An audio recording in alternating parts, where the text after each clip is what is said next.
All right, we are live. So right before the show starts, we were just talking. I got a little story real fast. My daughter graduated from high school on Saturday morning. So what we have in our house, we have it's a 24-hour rule with food in the refrigerator. So everybody in the house except me watches what they eat. So they go out place and they cut their food in half and put it in a to-go box, and then they bring it home and they want to eat it later. Well, it's past 24 hours now. That was Saturday morning, and we went to a steakhouse after my daughter's graduation. So I go home today. I'm starving after work. I got up at 4 a.m. I got home at 7 o'clock at night. Open the door, and what do you know? There's 4 leftover packages of big fat steak fries, big fat juicy steaks from Texas Roadhouse, all kind of the condiments on the side to go with it. I went in there and I just moshed on everything in the refrigerator. So there's gonna be 4 pissed off people when they get home tomorrow. But it was I ate half a portions of everybody else's good shit. So worth it. Worth it, yeah. So I got myself in trouble, but it is what it is. But anyway, we are here for a show. We're in show 2 of the Commissioner Evaluation, the NFC East Divisional Debates. Welcome to the Commissioner Evaluation Podcast. I'm John McGlynn. You can find me on the Twitter machine at JohnMcGlynn75. I'd like to thank Nick Scripp at P2W Fantasy for letting me use his YouTube channel to produce these hopefully heated divisional debates. Today I plan on to have some fun in part 2 of this series where fan passion and fantasy goodness goes head to head. Today we have some really sharp and talented content creators in the fantasy football industry. Today's show features NFC East and has Stephanie Smalls with a giant task of defending the New York Giants. Steph, introduce yourself, where everybody can find you, what's going on, what's coming down the pipeline, and give everybody a shot on the way out, on the way to the next person. I think I will be the one losing today. I don't know that there's much defending I'm going to be doing outside of a couple players, but I'm excited to be honest. It's been a while since I've been able to talk about this NFC East. I think that this division is also looking up. It's exciting because football's a lot better when we are all playing good football. But you guys can find me. I'm with Champions Round. All my work, I'm doing a 32-team preview. Just jumped off. That's why I was late a little bit. I was on with Paul Allen, voice of the Vikings. Just finished the NFC North, and all my stuff's over there. So I'm excited to talk. These are a bunch of my favorite people in the freaking industry. So this is exciting. A lot of faces I know. Yeah, awesome. Next up, Hutchinson Brown. Hutch, proving that the Eagles will be clutch in this division this year. Tell me about yourself, where everybody can find you, what's going on, what's coming down the pipeline, and then give everybody a shot on the way out to Josh, or on the way to Jorge. It's Hutch frozen. Hutch, you frozen again? When he comes back, we'll go back to Hutch. Let's jump to let's go to Jorge here. Jorge, let's you're going to try and command some respect for this Washington Commanders team that always seems to be a mess. Tell me, I haven't done a podcast with you yet, so tell me about yourself, where I can find you, what's going on in the pipeline with you, tell me about the Washington Commanders, and then give us a shot about what's going on and why they are the best in this division. For fantasy or real? No, I'm kidding. So I'm Jorge Edwards, and I'm the creator of fantasyandframes.com. Get over to Twitter at fantasyandframes. We do redraft, IDP, Dynasty, and DFS. We just got a lot coming out. We just launched our podcast network. We got 4 podcasts going on a week, live streams going on a week. For all, like I said, all the different formats here. Just really pushing a lot of our content creators here at Fantasy and Frames, getting them out there, getting them known in the universe there, and really excited about what we're doing. We're soon, come July, redraft season will be here, and that's where I'll jump back in the content creation game, and we'll just keep it going from there. But we're really excited. A lot of content out every single week. Love meeting everybody. I think this is the first time I've met every single person. Steph, I know we've talked. This is the first time actually in person seeing you. So I know, I'm so excited. I was so thrilled to see your face. It's really nice how this, you get so connected with everyone. It's nice when you finally get to be able to talk shop with them too, because you interact for so long. So this is fantastic.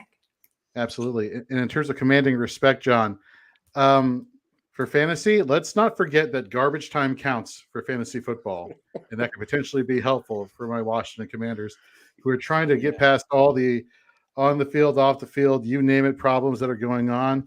We were talking before the show.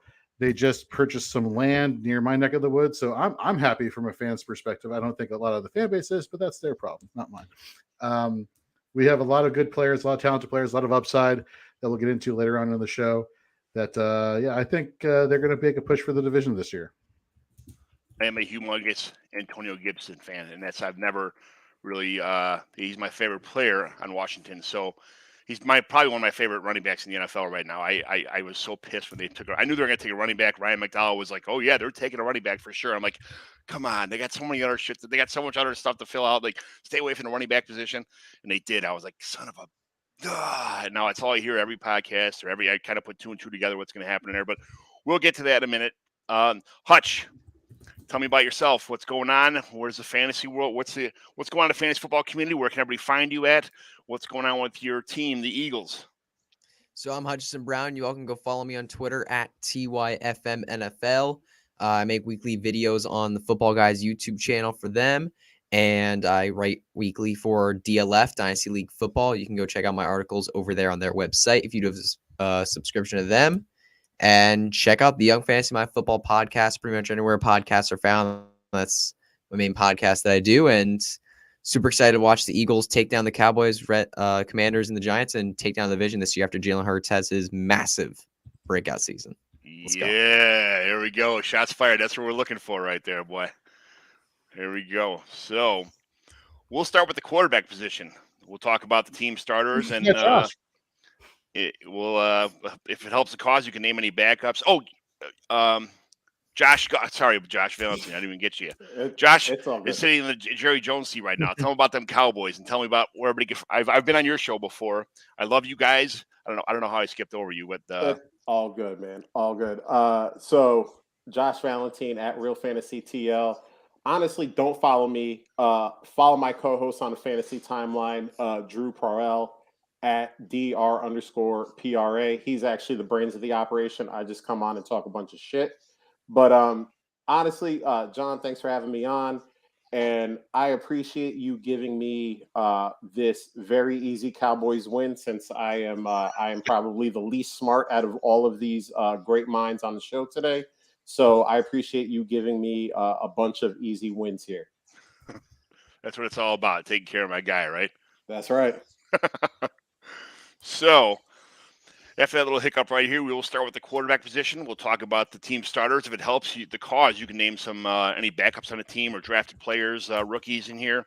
So we're going to start with Steph. Tell me about your guy, your love, Daniel Jones. Tell me all about him. Yeah. I actually I'm not as infatuated with him as everyone remembers me being, especially last season. I think that Daniel Jones is probably not going to continue as the New York Giants quarterback in the future, but I think there's things to like about Daniel Jones, and I think you can't ignore that. I think he's going to have his best opportunity to prove himself this year. I think he's a beautiful late round flyer because I think he will go to another team after the New York Giants. I think there are plenty of teams that might want to take a shot on him, and you might see kind of this Tannehill resurgence that we saw from Ryan. But Daniel Jones, I can't get too emotional anymore. That's my thing. I can't be too connected. But again, I think that there is things to like about Daniel Jones. I think he's cleaned up his act. He's gotten better in some areas every season. We haven't seen him with, play callers that actually want to accentuate his talents, and we'll see what he's able to do. He's got a real O-line, and I don't know that I would take Carson Wentz over him, but I think that we're in a good spot. I don't know. I that's all I really got on that. I don't really know what to say. It's Daniel Jones, he's a nice round 10. You want a nice mobile quarterback round 10 that was playing really good until he got hurt because the Giants didn't give a damn about getting an O-line. Then Daniel Jones. He's only got Tyrod Taylor and Davis Webb behind him, so I think he's got the starting job this year, or at least going forward. He definitely is starting. Yeah, he's not going anywhere as far as getting knocked off any depth charts anytime soon. So maybe it's the last hurrah like you're talking about, and we can all see that happening. But it is what it is. That's the game of football. Nothing lasts forever, and that's how the cookie crumbles. Jorge, look, tell me about Carson Wentz. Yeah, he is going to be the. I don't know if he can qualify as comeback candidate of the year, but after last year, because good Lord, last year was just atrocious. I'll give you that. But we look back to 2018, 2019, 2020, all of his fantasy performances. He was startable. You know, he had a bunch of 20-plus fantasy points games, 20-point fantasy point games, a bunch of 17-plus games. And look who he had as his wide receivers: Alshon Jeffrey, Golden Tate. Broken down Djax, broken down Alshon Jeffrey.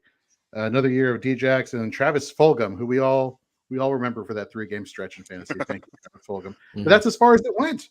You know, then he goes to Indianapolis where they run the ball, so they're not really asking him to do too much in the passing game. I really believe when you have the guys like Terry McLaurin, Dotson, Curtis Samuel, Antonio Gibson, Logan Thomas, this is probably his best overall core of skill players he's ever had over the course of his career. And he's definitely in a position to do something pretty special this year in Washington, which has not been done by a quarterback here in quite some time. I love seeing the helmets behind you because it reminds me of when I was a little kid. When I was bored or grounded, like I was grounded almost all the time, I used to play football with those helmets. I'd throw them up in the air. If it landed on the side, it would be 3 points. If it landed like straight up, it would be 7 points. If it landed on the back, it would be 0. So I would literally have playoffs with myself, like in the, I said playoffs with myself. Okay. Don't. Yes, you did. So, but I would have that. And I would go the whole playoff bracket, all 2018, I think it was 2018s back when I was a kid. But those helmets, every time I see them, remind me of like my childhood being grounded up in my room, like just trying to find something to do without a cell phone or any kind of like technology back in the day. So it's cool. They bring back a lot of memories. I had to share that, even though it was boring. But yeah, that's cool. I love these. They're great. They're great little things to go get autographed here and there, and just building up the autograph collection is kind of where these came from. I had them in my room too growing up. It's Very awesome. similar ones. Tell me about Jalen Hurts, Gardner Minshew, Carson Strong, Reed Sinnett, this core of quarterbacks in the Philadelphia Eagles. Well, we only need one because Jalen Hurts is supposed to have a humongous season right this year. So tell me about the Eagles. Tell me about Jalen Hurts. Tell me why this is the best quarterback stable in the division. I mean, look, right now, I would have to say that Dak Prescott has the edge on Jalen Hurts. I have to say it. But Jalen Hurts this year is set up to be very, very, very successful. Last year, when we look at his stats, they weren't great. I mean, his completion percentage in the deep game was at 28%, near bottom 5 in the NFL. You see Jorge here putting up these signs. But Eagles. Who did he have as his receivers, right? I mean, Devonta Smith, he's great, but he's a rookie receiver, and he was their clear number 1 alpha wide receiver. And outside of that, you got Jalen Reagor, the bust of, like, oh my goodness, what a bust he was. And then you have Quez Watkins, John Hyter. Like, there's nobody you can depend on here. And Dallas Goddard, tight end, he's a solid tight end 1 in the NFL. But he's like, that is not a receiving core you depend on. You've brought in A.J. Brown now. Devonta Smith is stepping into his second season, ready to have a breakout year. You still have Dallas Goddard there.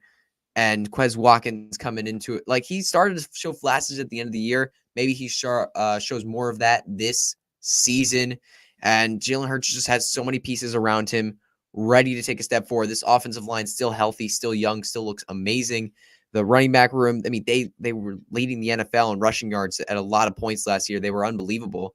And, they still have pretty much all the same guys they had last year. They're ready to do it again. Jalen Hurts is just set up around him to have a massive breakout season as a passer. And look, even if he doesn't have a massive breakout season, become a great passer, if he becomes an average NFL passer, for fantasy, he's going to be a top 3 quarterback. No doubt. He's just an amazing rushing quarterback. If you add on average passing stats, you're looking at like the next Lamar Jackson. You're looking at like that kind of player. And he's just going to be unstoppable for fantasy football. He was kind of unstoppable last year when he was healthy. He was never letting you down. Sure, the blow-up games weren't necessarily there, but he was never letting you down. He was always there. And you would hate, like, as an Eagles fan, I would have Jalen Hurts on a few of my teams, and I would hate watching the game because he looked like garbage. But you look at your phone at the end of the game with fantasy points, he's scoring like 23 points, right? He's going to, I believe, with all the new weapons around him, he's going to have a nice step forward season. And for fantasy, that's going to become gold. I've got him as like quarterback 3 right now for redraft, right behind Josh Allen, Justin Herbert. Yeah, he's going early in a lot of excuse me, with the layouts here. I'm trying to get this figured out on how to do that. But I saw him in 3. I saw him at 4. I saw him. I think the furthest down I saw him was 11 in anybody's rankings, and I'm like, holy cow, this is crazy. That's But low. it makes a lot of sense. Like, I had a trade today, an offer I sent out today. It's actually still up there. I know the owner saw it in Sleeper. You can see a little head move down that he saw the offer. But Trevor Lawrence is being sent out, and a couple other pieces, and I'm getting Hurts in back as my third quarterback. So it's I have Josh Allen and Patrick Mahomes. So I really don't need a third quarterback, but it's nice to have that trade bait in the future anyway. So it is a super flex league. I got Trubisky and a couple other guys there too. But I would, at this point in time, I'm not sure what's going to happen in Jacksonville. Jacksonville finds a way to mess everything up, and I like the future even better. I don't want to see Jacksonville just spending money on players that really don't make sense, and everybody runs into each other in the middle of the field. I like what the Eagles are doing as a team, the defense, offense, the whole situation. So Best offseason in the NFL. I think they have the best Jets, yeah. And this situation just makes me a lot more comfortable with the receivers. And even if the Eagles say that's it, we need to get someone who's a pure passer. A couple things happen. I know I could pretty much be confident that Jalen Hurts is going to go somewhere next year, and he's never not going to have a job, and he's going to improve everywhere he goes. They set him up to win this year, and as far as passing the ball with great receivers, a great tight end, some good running backs, and his rushing ability, I don't see a reason why he can't be a fantasy stud. So yeah, I'm super happy about your Eagles, but there may be somebody better in the division. There may be. I'm not sure. There's an argument. Hutch just said number 3 in fantasy is Jalen Hurts, but in real football, as a fan and a fantasy guy too, tell me about your guy Dak Prescott. Well, first of all, John, this is for fantasy and for reality. It's Dak Prescott. Listen, I appreciate everybody that's here. Steffi Smalls somehow used beautiful and Danny Dimes in the same sentence. That takes skill. Jorge mentioned Carson Wentz can do something. That's cool. And then Hutch, was like, yeah, QB3. Hey, I love the conviction, but come on, it's Dak Prescott. We're talking about Jalen Hurts. Can that dude throw accurately? Maybe he can get there. I don't think so, because unless we're going to say he's having a Josh Allen type bump in his accuracy, the rushing, yeah, that's going to get you points every week. But Dak Prescott's the only dude in the division that you pretty much go, he's throwing for 4,535, no problem. That he's the only guy. And unless, like Hutch said, he can have that leap in accuracy, Jalen Hurts can't do that.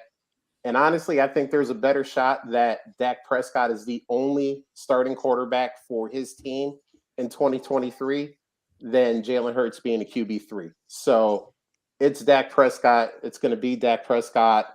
All these teams are going to get new quarterbacks, and we're going to reset the deck. And, maybe at that point, one of those guys can take over. But so you saying for fantasy, Dak is better?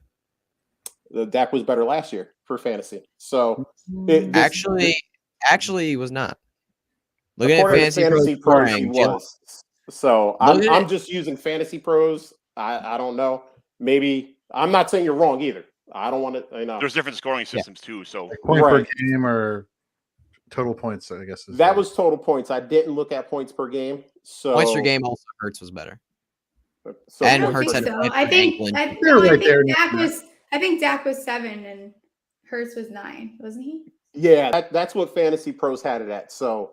But besides that, I mean, everything else that was said was true. Like 4,535. I mean, Dak is the only person that you're going to ink into that. And if he can move his 140 rushing yards to 250 and his 1 rushing touchdown to 4 or 5, I mean, he did it his first 4 seasons. So this isn't even like numbers that he can't attain.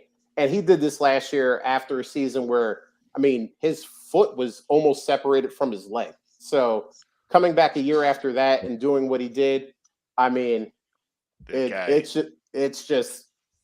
Dak Prescott, and Jalen Hurts has a shot, but I think that accuracy's got to go way up to overtake it. Yeah, Well, I'm let's in a not home. forget though. I'm sorry. Go ahead, John. I'm in a home league with like Scott Sidlow and Taglier was in our league. Like a couple, a lot of good dudes in our league anyway. And there is, I traded Scott Sidlow, Josh Allen after 2 bad years just so that I'm like, man, I got a bunch. I got like Michael Thomas and Drew Brees back at the time, when they were still good. And I was in win now, and we were almost in the playoffs. And Dak Prescott hurt his ankle, and I'm like, I'm in win now. So I traded Sidlow, Prescott. So now then he drafted I forgot who his third quarterback is, but so he got Prescott and Josh Allen for me, and he drafted 2 other good quarterbacks right now. He's sitting pretty in this, like just laughing at me because everybody else I had on my team that I had to trade away because of a hunch or because of trying to go for a ship right now, and it blew up in my face. Now he won a championship last year with half of my team, of course, that I got rid of, but it is what it is. But what were you saying, Jorge? Well, I was going to say, Dak Prescott, obviously, I mean, he played very well last year. I'm not taking anything away from that. I'm not taking anything away from the Cowboys. I will say, though, that Washington and Philly do have the easiest strength of schedule going into this season, if you take that for what it's worth. And so I think that has to play a role in also what's going on with their respective quarterbacks.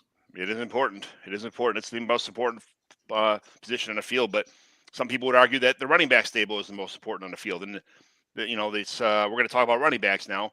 We're talking about starters, workhorses, any backups that are noteworthy in your team. If it's a committee backfield, explain why the backs are, work together to get the job done, accomplish the main goal. So let's, speaking of running backs, and we're going to start with my favorite, Gibson, my guy. Jorge, tell me about the Washington Commanders stable of running backs. Yeah, so I'm not really a Gibby person. I gotta be honest with you. I know. Look, as a collective, I like this running back stable. Gibson was the RB3 in rushing attempts within the 5-yard line, which is great. I hear rushing the ball within scoring position is great for your fantasy teams. But he was only averaging 1 yard, so he wasn't really doing too much when he was in scoring position. And I'm sure some kind of joke could be made of that in some way or the other. I'll just leave somebody else to do that. But he does have his prowess in the receiving game. But so does J.D. McKissick, who's a year removed from leading the league in targets and second in receptions. They brought him back. They snagged him from the Buffalo Bills. And when you look at where he's actually catching the ball, the pass catching back for the Commanders, it's right in the wheelhouse of where Carson Wentz likes to throw the ball short. And so again, receiving options galore here for Carson Wentz and his running game. Brian Robinson, though, I know certain people don't really love him too much. They're like, oh yeah, he's decent, and he didn't beat out anybody. And it's like, I don't care that he didn't beat out anybody. I want to know how good he was when he had the opportunity. I mean, he was third. He was rated according to PFF as the 3rd best running back in the SEC, 3rd best in yards after contact, rushing yards. He was even the RB9 in elusiveness. Everybody thinks he's like this bulldozer. I'm like, no, the big guy can move too. So let me get this right. He's somebody that can move the chains, who can evade tackles, and he even had a better yards per route run than guys like Isaiah Spiller and James Cook. So he can do some work in the receiving game. I think this is like the sneaky pick where it's Gibson and McKissick to start the year. And if God help Gibson, if things don't really start panning out, I think you're going to see Brian Robinson really step into that role and really provide some rushing upside for the Commanders. You did hear me say that I'm an Antonio Gibson fan, didn't you? I mean, that was. I think I heard something along those lines. Yes, I think yes. Yeah, I was ready to buy the guy's jersey last year, just because I drafted him coming out. I kind of figured what I envisioned him to be something that everybody thought wasn't going to happen, and he was on pace to be a great running back, a fast guy, a big dude that can run fast at 220 some pounds. He was a receiver in college, and he started panning out, and now it seems like that whole that vision or that it's derailed, like what I thought was going to happen now with Brian Robinson, Jared Patterson. They got J.D. McKissick. It's just there's too much competition.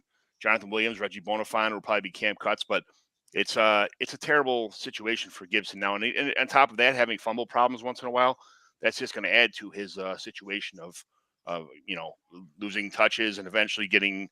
They have no plans for him in the future. So we're going to move on to the Giants. And Steph, you got Saquon Barkley, Matt Breida, Gary Brightwell, a couple other guys they picked up, Sandro Platzigummer, Joshua Corbin, Antonio Williams. So Okay, we're we're talking about Barkley now. Yeah. Oh, good lord! So all I heard was Saquon Barkley. Yes, that's all you need to hear. Yeah, I know. So Saquon Barkley finished RB2 his rookie year. It's like I could probably end it there. And then he got injured. We kind of saw the explosiveness sucked out of him. It's hard to tell with this team, and I think I will probably bring this up across the board. I brought up with Dale Jones. It's really hard to tell what you have. You can't really evaluate any of these players given the scenario, whether it's the play, whoever you want to blame. If you want to blame the O-line, if you want to blame Jason Garrett, you want to blame Joe Judge, whoever it is you want to blame. It's very hard to decide what you have. Are the days of Saquon Barkley's very elite running back talent as far as fantasy goes gone? I don't know. Possibly. I don't know that it's completely eliminated. I think that Saquon Barkley, I just drafted him in the 7th round in a dynasty startup, is literally ridiculous because you have an improved O-line. Yeah. And he's still, no matter what, I don't care what he did last year. I don't want to hear it. He still has that ceiling. That ceiling didn't get taken away just because he didn't perform or because he got hurt. I think that there is a very high possibility that you see Saquon Barkley now that he has the pressure taken off of him. He has Daniel Jones actually in the game. You have an actual O-line. You don't have, Will Hernandez and whoever else, Cameron Fleming and all these other guys just flopping all over each other.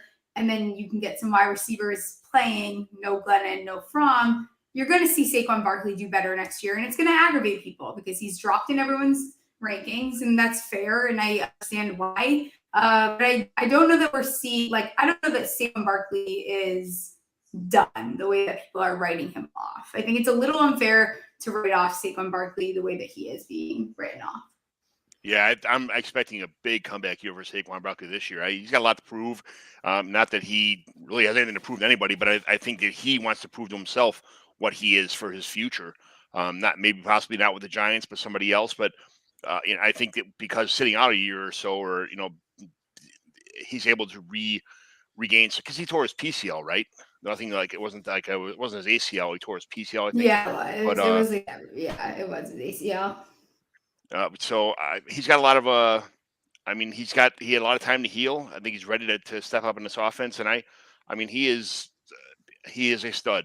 Any game he can go off and just be the best running back in the NFL any game. So he lost a lot of confidence too, and you saw that in his games. He wasn't reading. He just didn't look like Saquon. I don't know if he wasn't fully there. I don't think he was ready to take on that workload, and it's something I talked about a lot.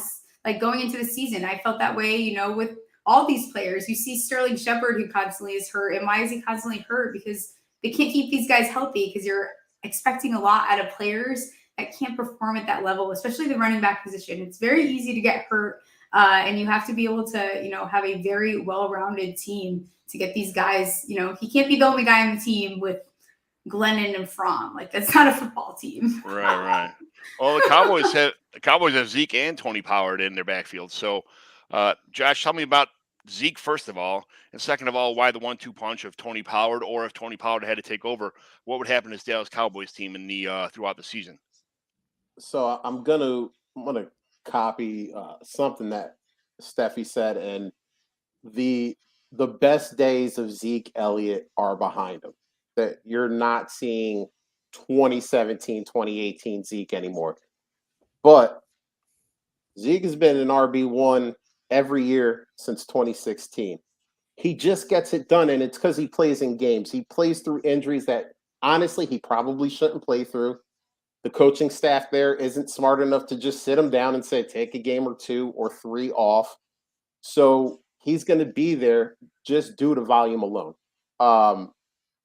But this honestly, I love to make jokes with all these ladies and gentlemen, because they're all smart and they're all good people. But this is the most up for grabs position in this division. Steffi's right. Saquon, if that offensive line is what we think it is, if Brian Dable can get an actual competent offensive game plan out there, Zeke could do that thing. I love Antonio Gibson too. Apparently the Commanders don't for some reason. Right. But if they actually kind of funnel it through him and let these other guys just spell him for bits and pieces of games, he was running back 9, running back 10 last season. So he has that ability, but it's Zeke. And then you got Tony Pollard, who was according to Fantasy Pros, running back 28. He just needs one more point per game to be a RB2 for fantasy. That's the best 1-2 punch in this division. It's probably actually one of the better 1-2 punches in the league. Now Zeke goes down and it's just the Tony Pollard show.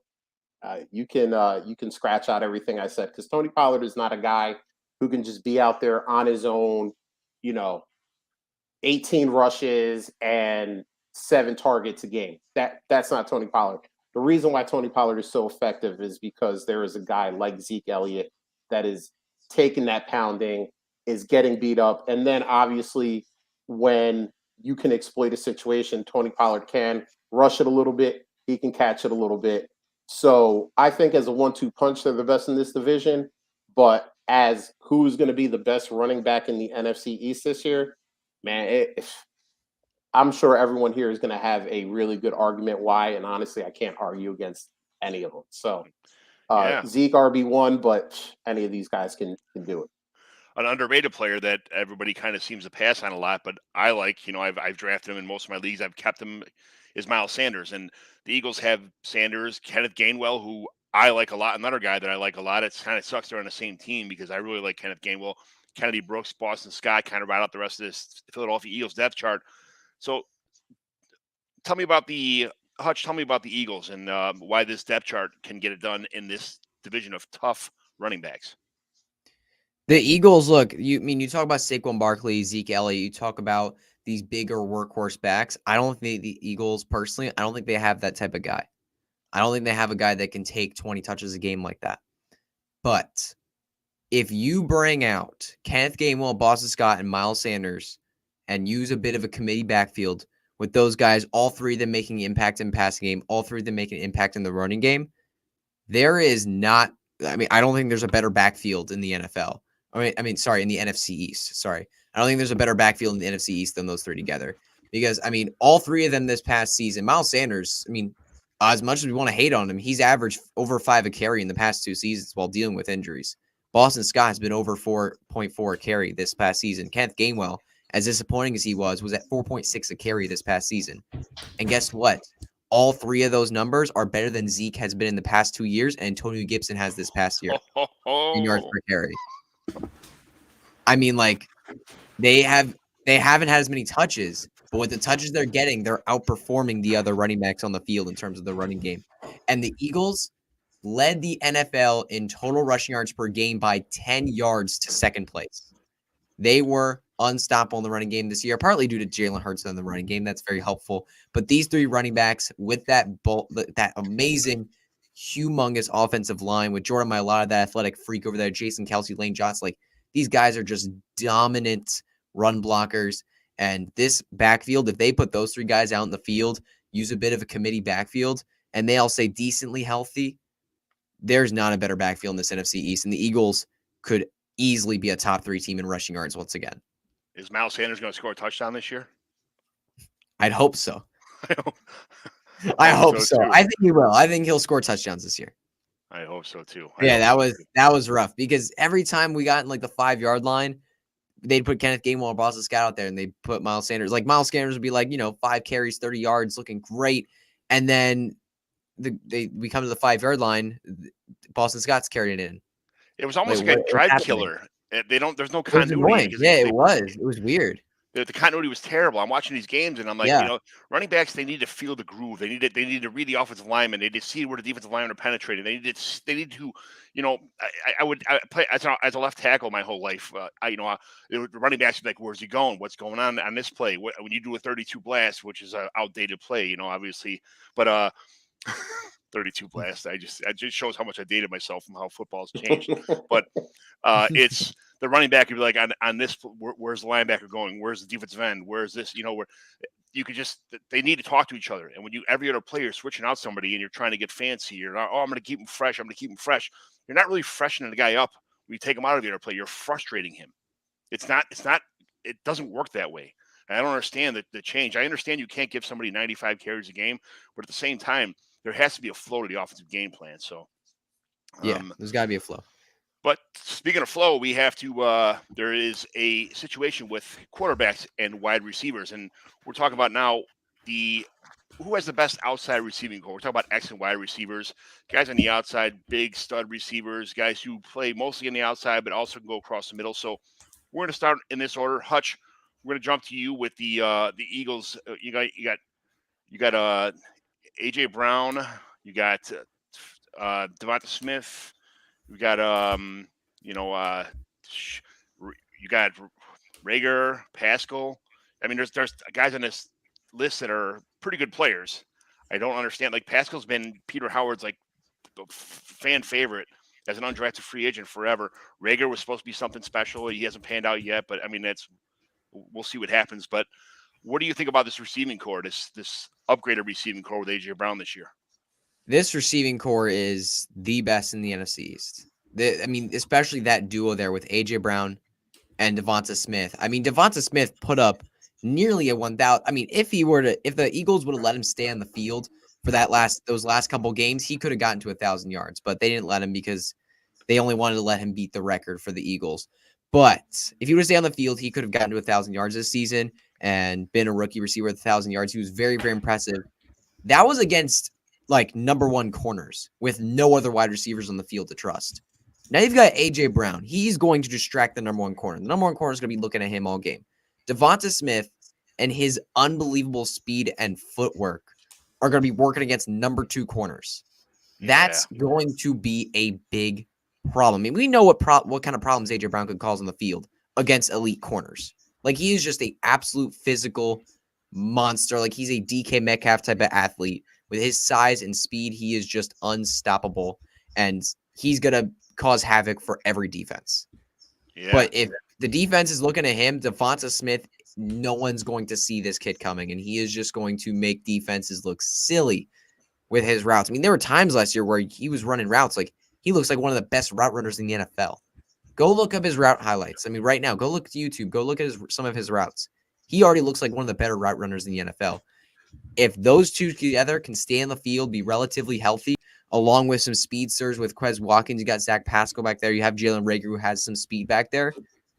I mean, this receiving core is explosive, and there's so many options here that you have to focus on that it's just going to be a problem. Yeah, huge problem. I have Devonta Smith in a lot of leagues, and I'm like, at first when I heard the news that AJ Brown got traded, I'm like, you got to be kidding me. I knew they were taking a receiver, but I didn't expect AJ Brown to fall in there. So it was a bit of a kick in the nards when that happened. But at the same time, like you said, when Devonta Smith's going against number two cornerbacks, it's going to be a humongous mismatch, and we're going to see just how good of a player he is. So, Josh, we got CeeDee Lamb, and then Jalen Tolbert, Michael Gallup when he comes back. Tell me about this Cowboys receiving core. So before I get into the receiving core, I need to get Hutch's number after this because I need him to be my hype man. I'll pay you. Don't worry about it. You hyped up Jalen Hurts. You hyped up Miles Sanders. You said something about these running backs being the best in the division. I need you to be my hype man. But let's get to the wide receivers here.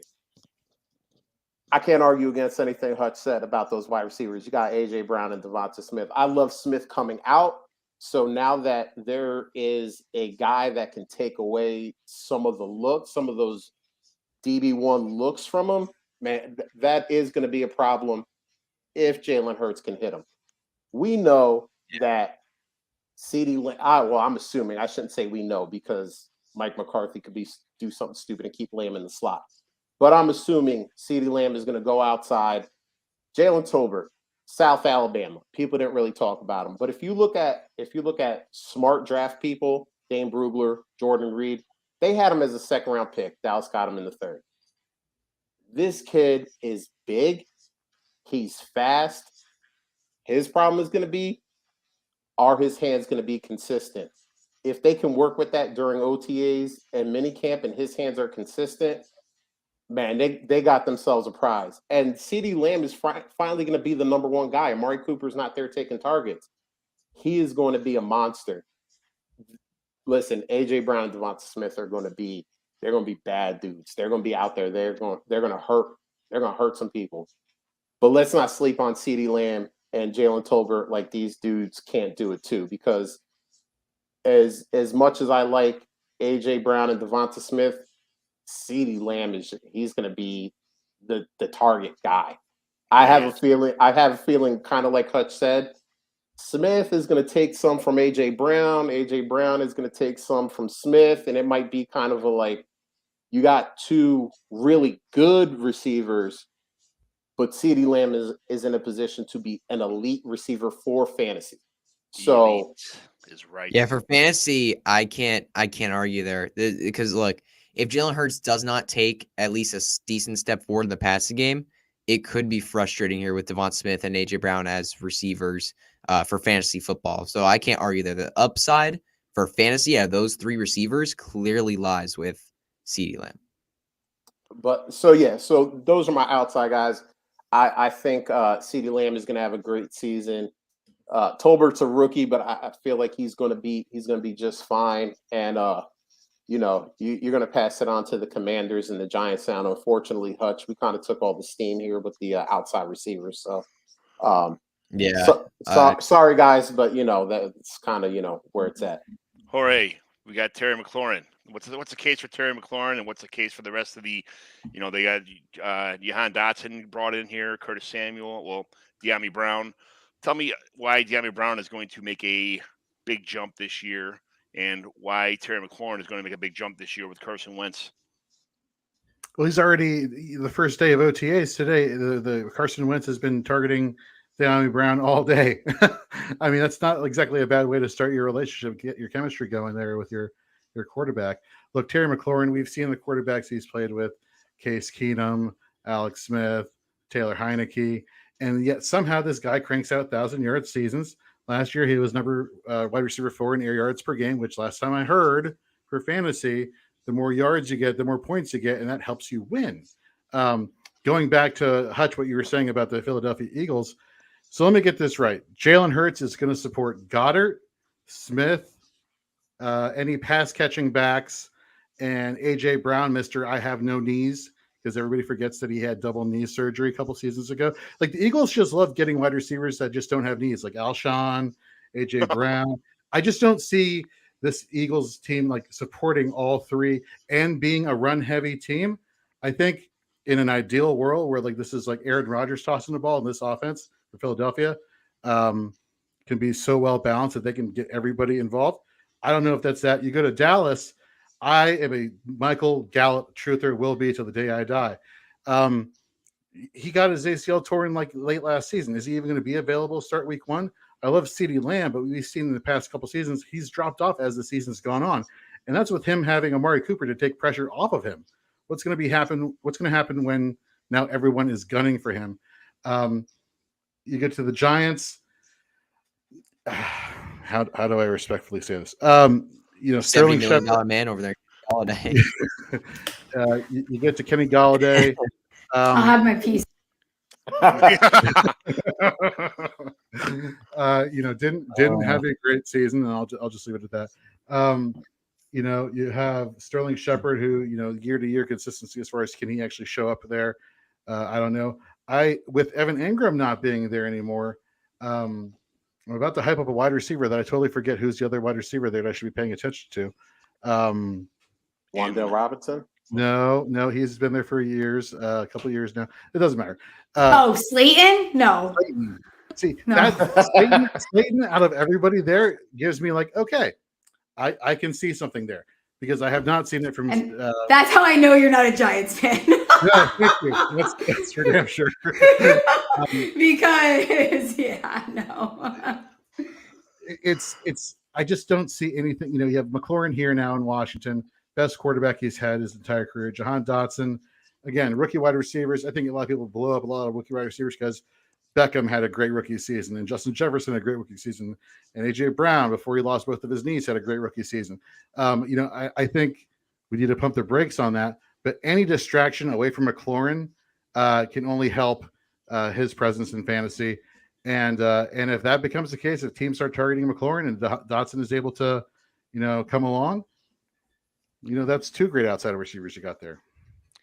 Sometimes you save the best for last, and sometimes you don't. So we didn't this time, but we Steph, make this case for the New York Giants wide receiver core here, because someone's got to do it, and it might as well be you.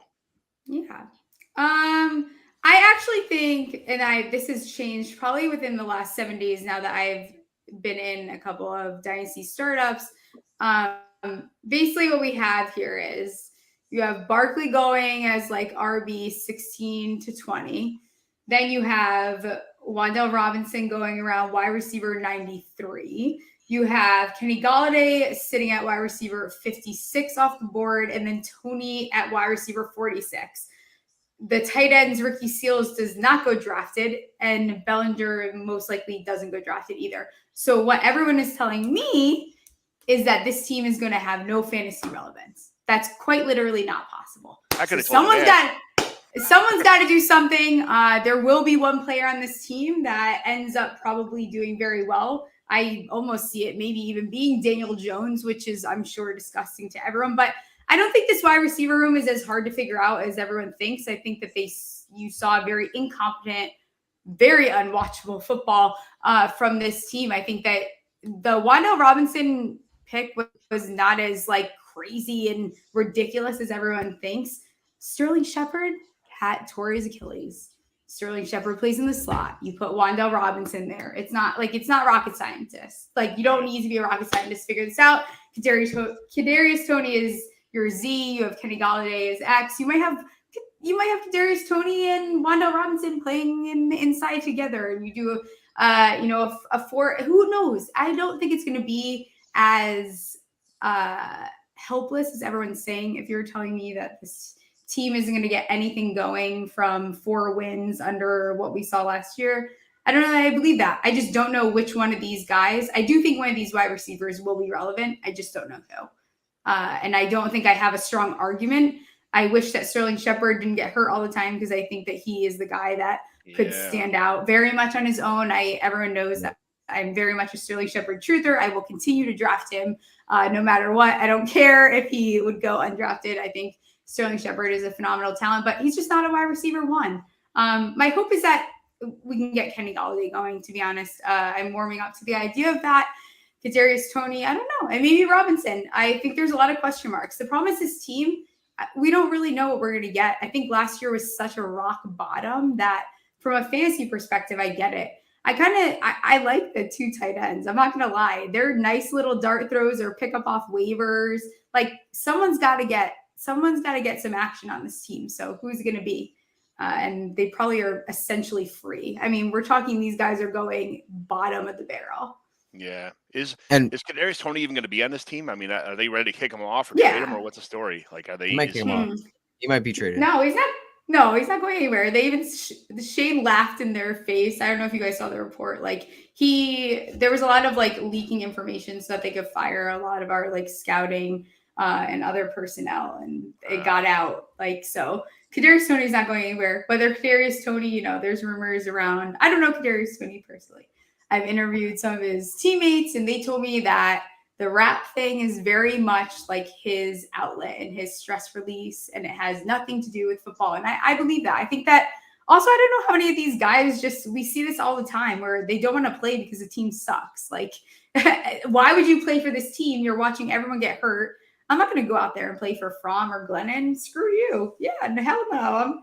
I'm going to milk this injury a little bit longer. So we'll see. I think that, the NFC East also plays the NFC North. I think all of these schedules are favorable. They're all within the top 10 easiest strengths. I also think some of that's a little bit garbage with the strength of schedule. But I don't know if the NFC East is as clear to me right now. And Josh will hit. I think that the Eagles are probably right now just the strongest from what they did through last season, who they've lost, who they've gained, I think, on paper. But we also see this not translate very well. This division for years, no one's won it back-to-back since 2003, 2004. with the Eagles. So this division is not going to be as easy to figure out as everyone thinks. Do you have your And most also time for that, Josh? I just want to throw in one last fun fact for Steffi here. So there were 9 players in the Eagles last year that had more receiving touchdowns than Kenny Golladay this past season. Oof. I lost you. I'm sorry because what was it? I said that 9 players in the Eagles had more receiving touchdowns than Kenny Golladay this past season. Yeah, that's not he didn't score. That's not like a fun fact. I know. There's like it's not even that. It's that every single receiver that scored a receiving touchdown he had none. So yeah, but not all of them were receivers though. We also barely, Daniel Jones was not there. Lane Johnson scored more receiving touchdowns than Kenny Golladay. So did Andrew Thomas on the Giants. So John, I want to say this. I actually believe in the Kenny Golladay bounce back this year. And I actually do too, though. I'm making fun of him though. I do. For people who are in Dynasty doing rookie drafts right now, I just wrapped one up. I traded the 213 in a 14-team league for Kenny Golladay. Like his value is rock. I mean, Steph, you mentioned this earlier. I think you said wide receiver 56 or 57. His value is rock bottom. It will cost you nothing. Just say a couple of nice words to the Kenny Golladay owner. He'll probably trade them to you for nothing at all. But I do want to double back to something. You can trade. You can give someone a ham sandwich. They'll give you Kenny Golladay. Yeah. And probably take the ham out, and they probably will still make the trade. Unless they're trying to trade with me, because then it's like, oh, hold on, and that's what pisses me off. I'm like, first of all, he's at least like lower. Cheese on that. I'm lower on my players than you are, and I can't even get freaking Saquon Barkley for I'm offering up. They want my whole damn roster, but it is. So you're telling me I should be able to get Kenny Golladay to 302 in my 12-team Dynasty League, 12-team 30 players? I would throw that pick. I would throw that out there for sure. I would throw that out there, absolutely. For the 213, I said, nah, this guy's probably not going to take it. The board was trash cans. And I was like, all right, let me just see if this guy, and he accepted it so fast that I actually messaged him back and said, was this a mistake? And he said, no, man, like he's yours. And I was like, all right, cool. I just wanted to make sure you meant to hit, accept, accept, not that you were trying to come back at me with something else. No, he was like, we're good. You have Kenny Golladay and have a nice day. I was like, all right, thank you. But I do want to double back to something that Jorge said. Jorge wanted to disparage the good name of CeeDee Lamb, and I just want to put this out there. CeeDee Lamb, the last 2 years, has more fantasy points than Terry McLaurin. I'm just going to leave it at that. I'm not going to say nothing else. I just for fantasy, if we want points, and Hutchinson's a great fantasy player, Steffi's a great fantasy player. We all like points. Points are good. Well, no one would be upset about McLaurin if everyone last summer decided that we needed to skyrocket his ADP to a point that was not attainable. Give McLaurin Dak Prescott. He didn't have the talent. He didn't even have that talent to get to the ADP. This guy was going so high, and they set him up for failure. And then everyone talks about it. It's ridiculous. Him and Gibson, I think the same. Oh my God, he was wide receiver 9 at 8 at one point last summer. What are you guys doing? It's not happening. Yeah, it was crazy. It was crazy. It wasn't me, and it don't sound like it was you guys either. But he was way the hell up there, and I was like, did I miss something? Did he? I think he's a really talented wide receiver. I think if you give him Dak Prescott, I agree. CeeDee Lamb has had. I think Terry McLaurin could have 1,400 yards. And double the touchdown. I mean, Terry McLaurin is a stud, but he just has not had anybody throwing him the ball, and he still doesn't because he has Carson Wentz as his quarterback. He hasn't had any competition for those targets either. I mean, if we're going to put everything in the old vacuum, as so to speak, there hasn't been anyone there to really. I mean, who you throwing it to? Curtis Samuel? No, thank you. I'm not throwing it to him. Diami Brown, no, thank you. I'm not throwing it to that guy either. So, I mean, Terry McLaurin is super talented.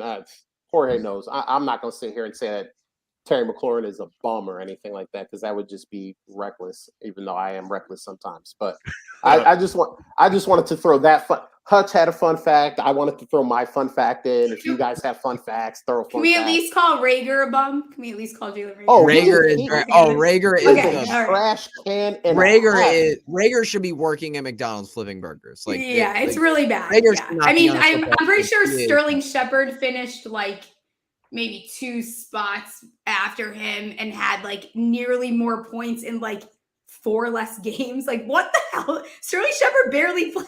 Like, how did that even happen? He's gonna go. He's gonna go down. Rager is the worst player in the NFL. Rager is, But I respect that they did that AJ Brown trade, because I think once you know yourself, like, oh, we're really bad at drafting wide receivers. Let's not do that. Like, that's awesome. That's called self-awareness, and I think that's really beautiful for the Eagles. Do you know how many people? Do you know how many people traded up during the rookie draft to get Jalen Rager in every draft I was in back in the day? Not this guy, because you could go back to my pod, and I said I was on JJ. Me too. Thank you. He was my wide receiver too, and I was still too low. Hey, that's on me. But Jalen Rager, I was like, this guy over here, his biggest excuse, was that, well, there was nobody throwing him the ball. And I'm like, cool, but isn't elite talent supposed to overcome, especially at the college level? And this dude was all right. And we as the community hyped him up coming out of TCU. And he's going to go down in the Eagles pantheon of great receivers like J.J. Arcega-Whiteside, all those type of guys. But Steffi's right. They're self-aware, and they didn't trick themselves into thinking they were good at drafting wide receivers just because they drafted a good one last year. They didn't fall into that trap. Like, well, we did it right once, so obviously we figured this whole thing out. They got A.J. Brown, and it was hard as a Cowboys fan to see that trade go down. Yeah. Well, let's talk about some slot receivers here with the Commanders. We got we're gonna do like slot receiver tight end kind of situation here. Like, let's talk like Curtis Samuel, Logan Thomas. Well, I'm not Samuel doesn't do too much like that stuff, but Logan Thomas, Cole Turner, they just drafted John Bates, who I like a lot, but kind of Cole Turner just took that thunder away. But like, Jorge, tell me about the Commanders. Pretty much the tight end position with a little bit of slot sprinkled in there. I'm actually not as low on. I mean, granted, I'm coming from a biased stance here. I'm not as low on Curtis Samuel as like I guess a lot of people are. I mean, I'm not. 2020, he's wide receiver 7 in yards after catch. He has some issue with the drops. I'll give you that. But his average depth of target is right around where Carson Wentz likes to throw the ball, the running backs, and he was averaging close to 12 points a game in half PPR. You look at the other slot receivers in the division. Sterling Shepard, we talked about the injury history. CeeDee Lamb was the top slot receiver for Dallas last year, but he's probably going outside. According to our lads, James Washington is now the slot receiver for the Cowboys, which, have fun. And Quez Watkins. That's it. I mean, Curtis Samuel was one of the most sought after free agents a couple seasons ago for his very dynamic play, both running the ball and receiving the ball. So I'm kind of high on it if he could stay healthy this year. Going to tight end, Logan Thomas, man, what a finish to 2020 he had, averaging 13.3 fantasy points per game. Last year, look, the injuries just caught up to him, the hamstring. He never really was able to get over that after he suffered that injury in training camp. But even then, when he was playing, as healthy as he could be, he was averaging close to 8.9 points per game, which in half PPR scoring, that's like Ertz, Goddard, and Gesicki, fantasy production for the tight end position. So, again, a lot of ifs and buts here for these two. But if they can stay healthy and on the field, I don't see why they couldn't be fantasy producers for your roster. Well, if ifs and buts were candy and nuts, there you go. It would be a better place, right? That's right. So with the Commanders.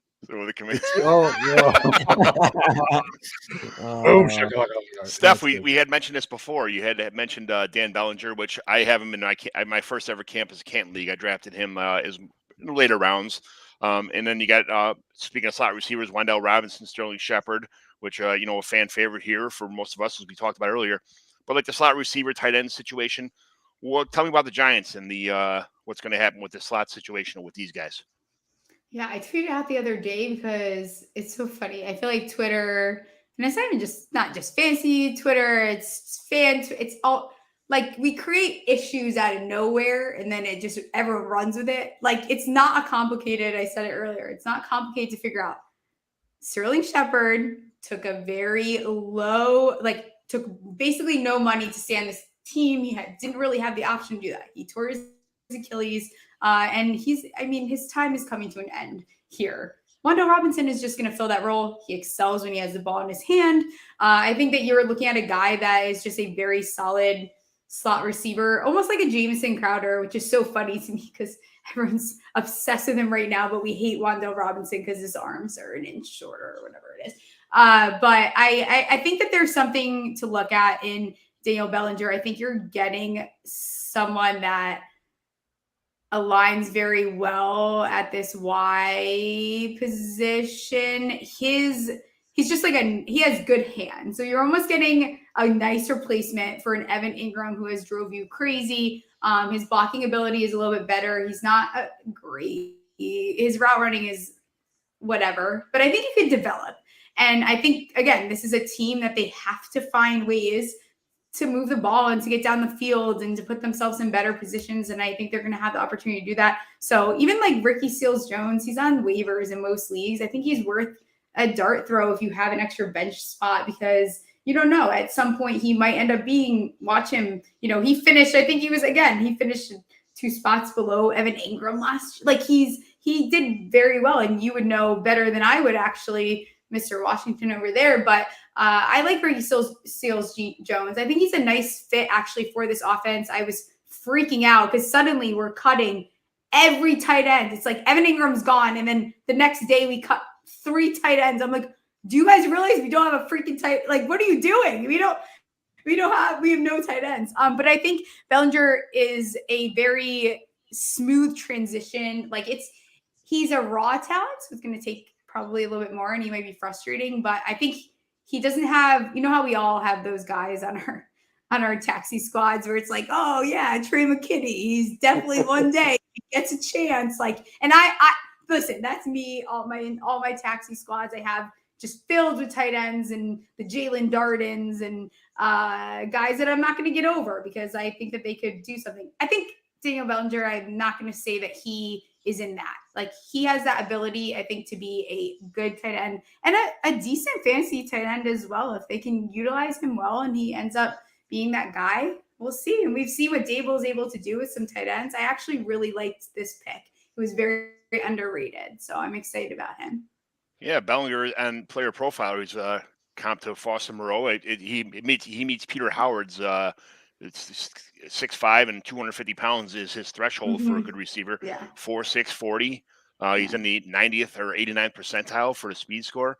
I mean, his burst scores, his numbers across the board are very good for a tight end. So, for a 407 pick, they could have done a lot worse than this. I have him. I'm happy to have him on a couple teams. So, it's a nice replacement for Evan Ingram. Yeah. He would. I mean, he'll fit best if they're doing more like 12 personnel. We'll see how that ends up working with all the guys I have. We don't know this Giants offense. God, it's funny because last year I feel like I'm getting deja vu because I was like, stay away from them, and I'm really like. Last year it was like Daniel Jones and Sterling Shepard. I was like, throw a dart towards the end. They're falling pretty low, and now I'm just like, get Daniel Jones and maybe Bellinger. Like, I don't have a lot of nice things to say about this team. Yeah. I just want to watch football. I like watching football. I like watching good tight ends called Dalton Schultz, and they got James Washington is one of my favorite players. The slot for the Cowboys here, but I don't. What do you think about Dalton Schultz? Is he always cracked all of that in a bag of chips like everybody's making it out to be, or what are we expecting this year from the Cowboys tight end and slot receivers? All right, so it's funny because I think the community as a whole is higher on Dalton Schultz than I am.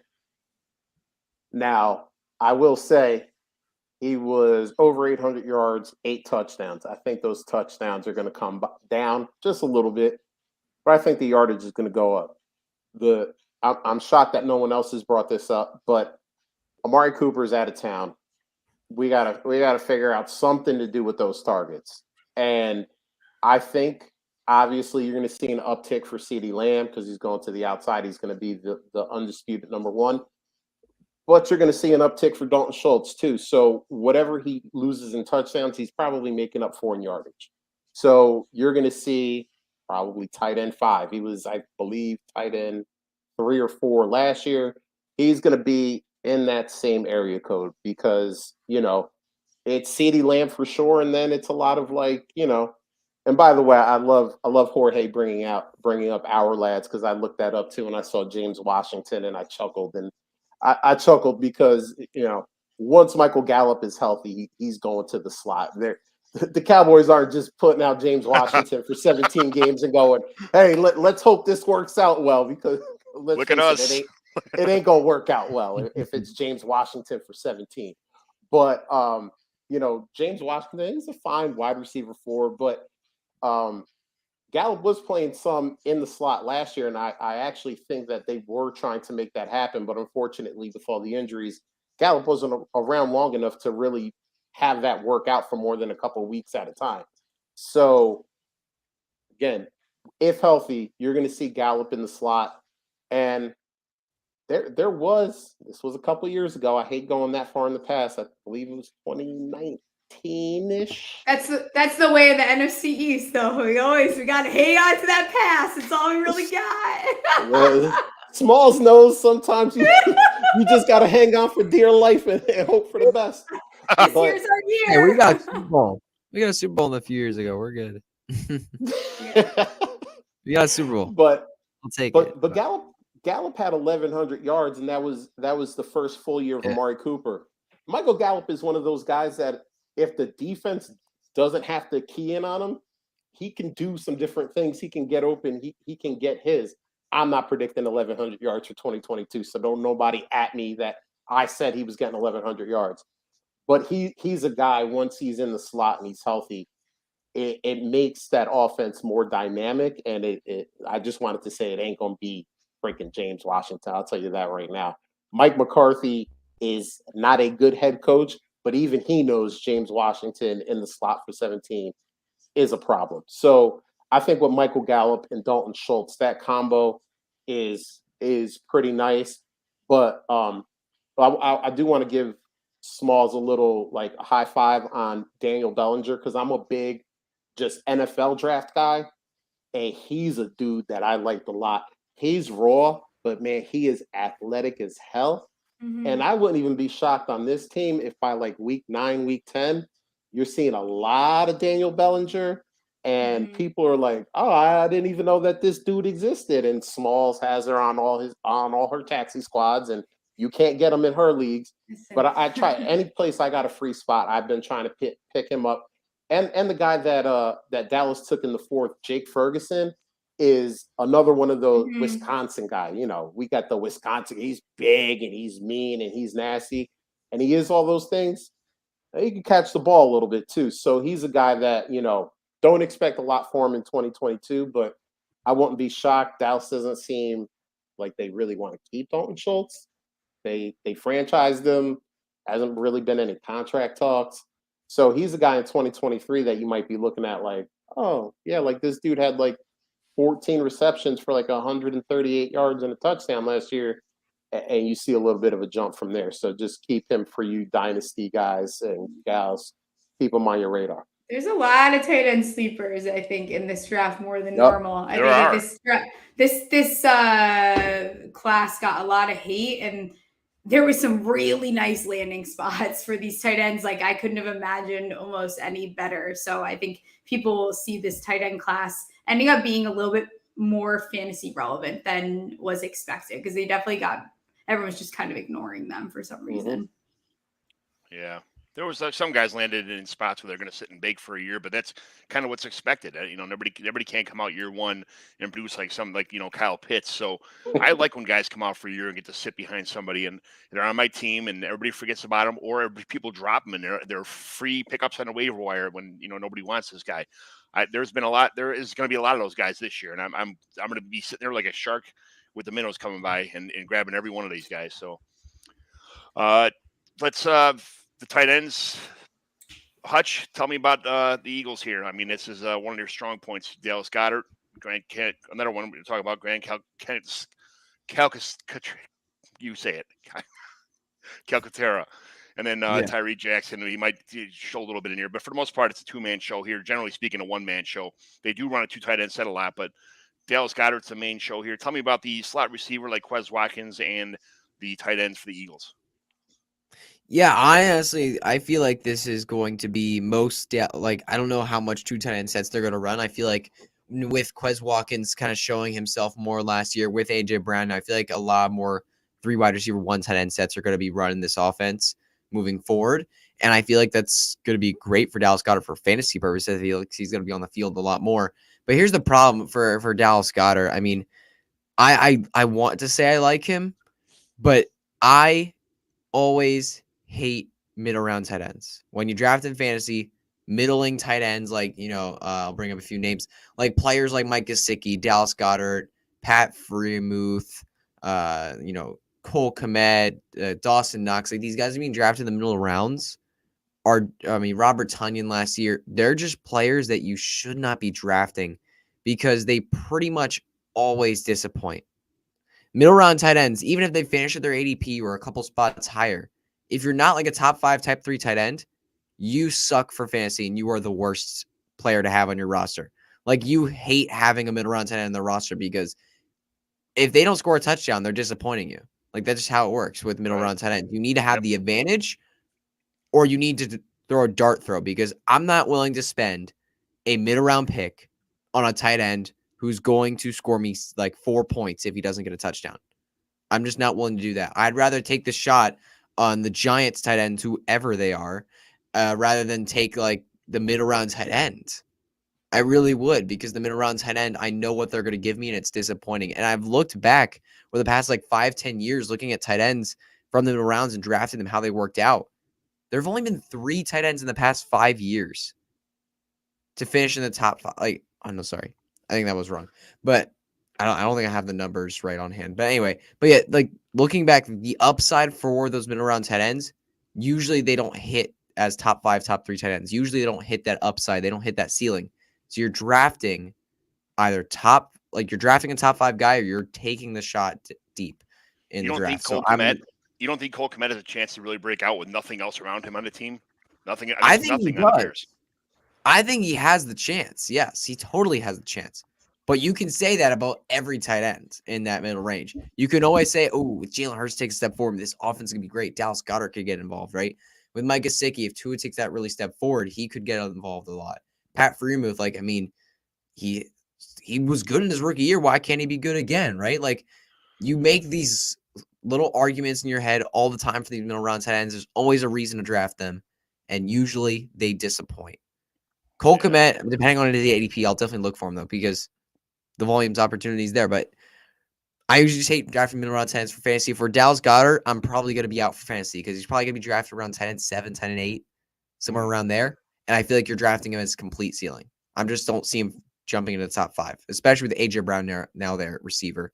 And then I think he's going to be helpful for the offense. It's just not for fantasy there. Not right now. And then looking for, even with all the limited receiving core this past year, you were not happy with Dallas Goddard for fantasy most weeks. No. Like, you were like, it was Devonta Smith at receiver 1, and then outside of that, it was pretty questionable. So Dallas Goddard had the opportunity, and he just did not, he finishes the top 10 tight end. But were you really happy with the production you got week to week? Not really. Not really at all.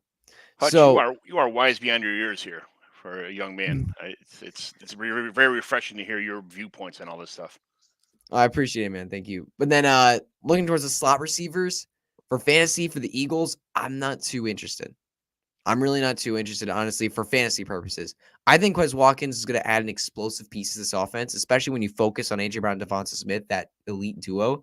You're not going to see Quez Watkins coming. I mean, there are games. Week 2, I believe he had Quez Watkins had 2 receptions for 117 yards. Like, Quez Watkins can absolutely make big plays. He can.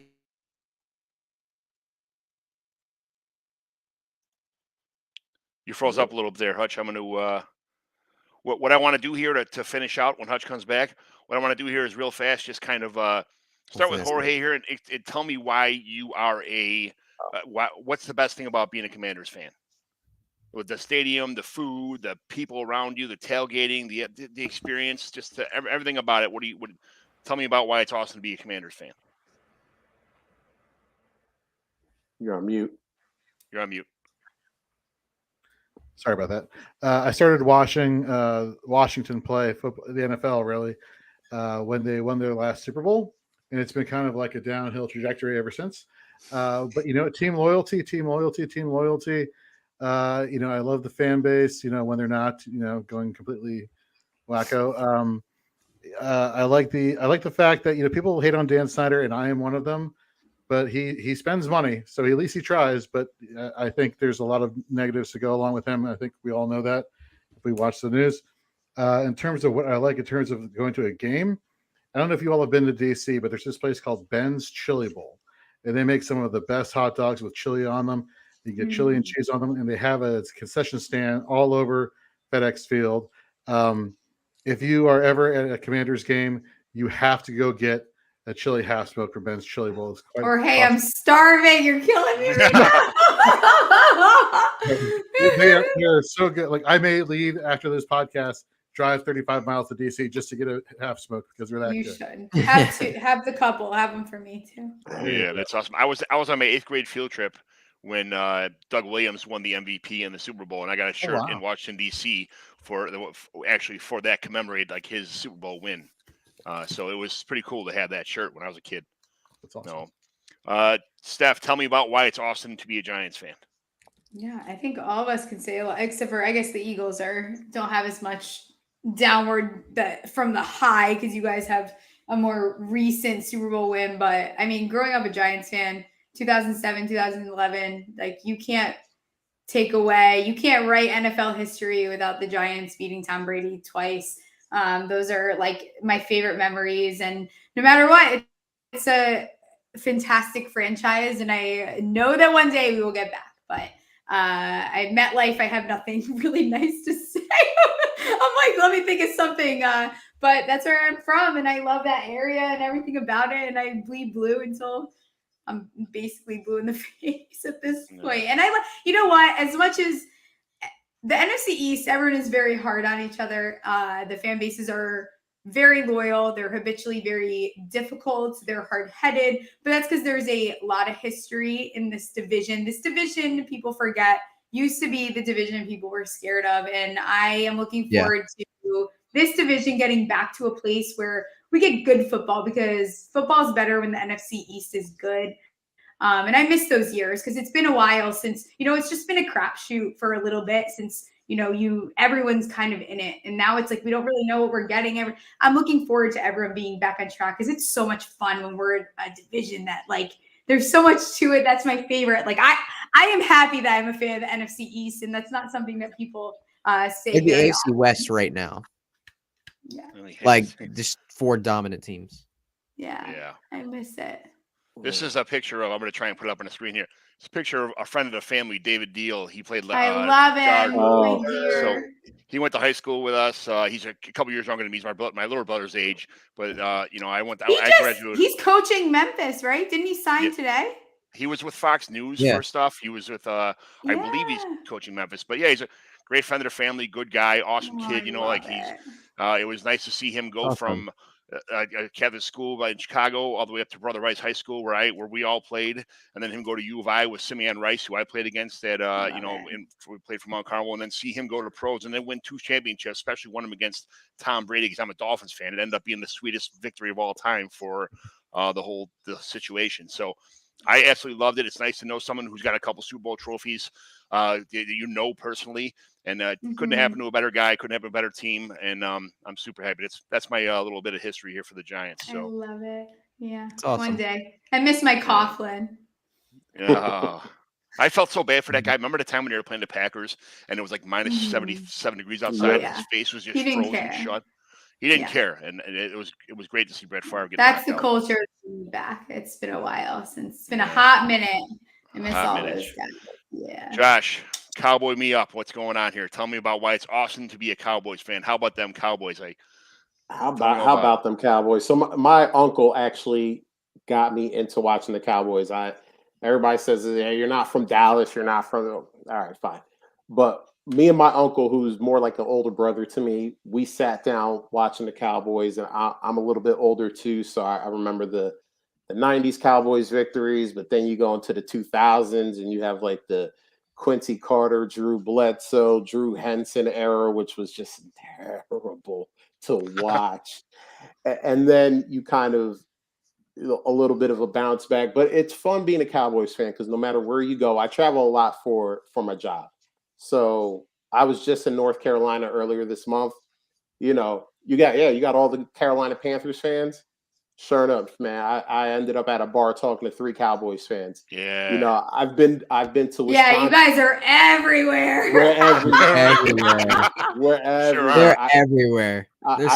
You can't get them, quite literally. I've done business in Green Bay, all packered up. Sure enough, I've found Cowboys fans to talk to. Of course. Even Montana, they barely watch sports out there. Cowboys fans to talk. I mean, so that's always great. No matter where you go, no matter where you at, you're probably going to find some Cowboys fans. You'll sit around. Cowboys fans are maybe the most optimistic fan base out of the 4. It's not always Optimism. Cowboys fans are the most Annoying. optimistic about their team ever. It Well, is it's so like a- amazing. It's a little and delusional. It's a little Oh. delusional, but it is so amazing watching It's Cowboys fans passionate. before the season. And it's funny It is because so I'm not one of those fans, so I Good, actually end up good. fighting with a lot of Cowboys fans. Last year, we're going to the Super Bowl, and I said, but why? Like, why? Well, Mike Why? McCarthy's the coach, but why? Like, you have to don't give me a we're going to the Super Bowl, but I love the optimism. It does, even though I argue with them, it does fill my heart with joy. We're going to the Super Bowl this year too, by the way, guys, in case nobody told you.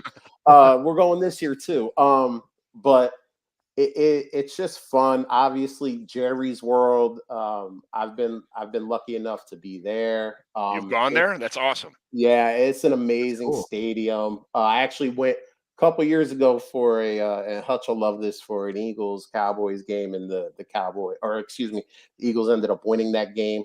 So it wasn't as fun as I wanted it to be, but it's a beautiful stadium. You just go there, and it's the closest thing to being in your house without actually being in your house. But even if you're just at your house watching it, trust me, just send out the star, put the star in the sky like the Batman signal. You'll get a couple Cowboys fans that come over. I live right outside of Philadelphia, and trust me, even out here where it is diehard Eagles country, I got my boys that will come over. We will watch. We will cheer on the Cowboys. So yeah. Steffi's right though, man. It's great being a fan of this division. We got so much hits. Every team, we're the only division in the NFL where every team has a Super Bowl. Like that, like the Hall of Famers that you can go through with the Cowboys, with the Giants. I remember watching LT play, and just like, dude is still the baddest man I've ever watched play on defense ever. You go to the Commanders, you go to the Eagles. So just Hall of Famers everywhere, Super Bowl rings everywhere, and I love going back and forth with these people, because you know what? NFC East fans are also smart fans. You're not going to get a bunch of people who are like, well, they're good because they're good. No, Steffi's going to come at me with Kenny Galladay stats, and she's going to come at me with Sterling Shepard's and Daniel Bellinger, who, by the way, if you ask anybody outside the NFC East, probably 1 out of 10 people will be able to tell you anything about the dude. It's just, this fan base is so damn smart, and that's why it's fun going back and forth with them. Yeah, it's awesome. I love to hear that. I love to hear the passion from you guys. That's what this show's all about here. So, Hutch, finish us off why it's awesome to be a Philadelphia Eagles fan. Well, here's the thing. I am a pretty pessimistic Eagles fan, honestly. I'm always pessimistic about the Eagles. And to be an Eagles fan, I really got into the Eagles from my grandfather, may he rest in peace. But, it's really been for the past like 5-6 years. Like, I really haven't been an Eagles fan for too long, but it's really been fun. I've mainly just, the Super Bowl most recently, which was unbelievable. That was just an unbelievable experience. I was with all my cousins, all my just all tons of family who are all Eagles fans. We got to experience that together. That was pretty crazy. Watching the And Philly exciting. special. The Philly special, that was best Super Bowl play of all time. But just unbelievable. And it's really fun because the Eagles fans, they are crazy, but they are just so I don't know, they're just so passionate. Like we went to the only Eagles game I've been to a few Eagles practices at the stadium, but I've been to only one Eagles game, and it was at the Giants. It was an Eagles-Giants game. I think it was week 2 of 2019 or 2018. The Eagles won that game, I think 34-13 in the end. Like they crushed the Giants. And towards the end of this game, there was this Eagles fan running around singing the Eagles song. And there's this Giants fan that got in an argument with him, and the Eagles fan kept yelling and look at the scoreboard. Like, look at the scoreboard. And the Giants fan eventually, it was so amazing because he had like this, I don't know, like 20-ounce Bud Light beer or whatever. And the Eagles fan was running down these stairs to the stadium, and the Giants fan just threw a dot and chucked this beer can totally full, knocked him in the head, and pretty much knocked him out. And he was out. I had It was so amazing because he deserved it. He was being an absolute, he was being an absolute dickhead. But, he was so funny to watch this. It was a perfect throw. And it was pretty far, too. It was like 30 feet distance. Like, it was a pretty far throw. And he just knocked him right in the head, and he fell down. It was amazing. a lot of memories from this division because I remember as a kid, my first toy, I had a Roger Staubach. That's how old I am. A Roger Staubach. Wow. Before starting lineups came out, that was my first like football memorabilia toy. Was this Roger Staubach trophy or thing. And I had Eagles starting lineups, all kind of awesome guys, and just the being in Washington when Washington won the Super Bowl. It was it's awesome, and then having a buddy that played for the Giants. But you guys, one more time, quick go around, tell everybody where they can find you at, all that stuff. If just thank you so much for being on today. This was an awesome show. It's exactly what I kind of envisioned this series to be, just kind of banter back and forth with some awesome people like yourselves. Steph, why don't you start us out? Tell me where I can find you again one time and just let us know. Yeah, thanks for having me on. This was a blast. It was really nice. I think that the 4 of us NFC East fans represented our teams very well in a very level-headed way, which is nice because, again, you don't always get that. I appreciate all of you. It was nice collabing with some people that I haven't been able to do. So I appreciate you, John, for having me on. You guys can find me on Twitter at Steffi Smalls with 3 L's. One of those L's is actually for the Eagles, for my Mr. Nick Foles, who I went to college for. So I do have that little piece of the Eagles in me. Unfortunately, he's my buddy. So I have to carry that with me. All my work's at Champions Round. And again, thank you so much. I appreciate you guys. Thank you. Jorge. You can follow me on Twitter at Jorge B. Edwards, but to take a page out of Josh, I'd rather you guys focus and follow us at Fantasy and Frames. Check out all of our podcasts that we have out now.